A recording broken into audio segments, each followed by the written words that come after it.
क्या आपने कभी सोचा है कि हजारों साल पहले जब न फ्रिज थे, न जदीद गोदाम, न कोल्ड स्टोरेज, तब लोग अपना अनाज कैसे महफूज रखते थे? हैरत की बात यह है कि कदीम इंसान इस मामले में हमसे कहीं ज्यादा समझदार और दूर अंदेश थे। पुराने ज़माने में ग्रेनरी यानी अनाज के बड़े जखीरा खाने सिर्फ गोदाम नहीं होते थे, बल्कि पूरे मुआशरे की ज़िंदगी बचाने का एक मुकम्मल निज़ाम होते थे। मिसाल के तौर पर सिंध वादी की तहजीब यानी हड़प्पा और मोहनजोदड़ो में बहुत बड़े बड़े अनाज के गोदाम दरियाफ्त हुए हैं। ये गोदाम आम ज़मीन पर नहीं बल्कि ऊंचे प्लेटफॉर्म पर बनाए जाते थे।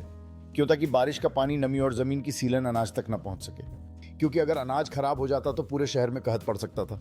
सिर्फ यही नहीं, इन गोदामों में हवा के गुजरने का भी खास इंतजाम होता था, यानी वेंटिलेशन ऐसी बनाई जाती थी कि अनाज में नमी जमा न हो और वह सड़ने से महफूज रहे। चूहों और कीड़ों से बचाव के लिए भी खास एहतियात की जाती थी।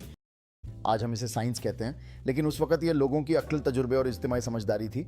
कदीम मिस्र की तहजीब में भी अनाज को मिट्टी या पत्थर के मजबूत बंद बर्तनों में महफूज किया जाता था। वहाँ हुकूमत की सतह पर भी बड़े पैमाने पर अनाज जखीरा किया जाता था, ताकि अगर खुश्क साली हो जाए, फसल खराब हो जाए या कहत आ जाए तो लोगों को भूखा न रहना पड़े। यानी ये सिर्फ जखीरा नहीं था, बल्कि मुस्तकबिल की मंसूबाबंदी थी।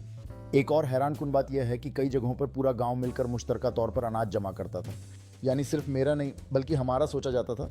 ये कॉपरेशन था, ये प्लानिंग थी और यही असल तरक्की थी। आज हमारे पास जदीद टेक्नोलॉजी है, बड़े बड़े स्टोर्स हैं, लेकिन फिर भी हम अक्सर तैयारी के बगैर मुश्किल में फंस जाते हैं। कदीम लोग हमें सिखाते हैं कि दानिशमंदी सिर्फ नई चीज़ें बनाने में नहीं, बल्कि आने वाले वक्त के लिए सही तैयारी करने में है। तो अगली बार जब आप रोटी का एक दाना देखें तो याद रखें, ये सिर्फ खुराक नहीं बल्कि हज़ारों साल की इंसानी अक्ल, मेहनत और दूरअंदेशी की कहानी है। इसी तरह की मालूमात के लिए क्यूरियोसिटी 591 को सब्सक्राइब करें।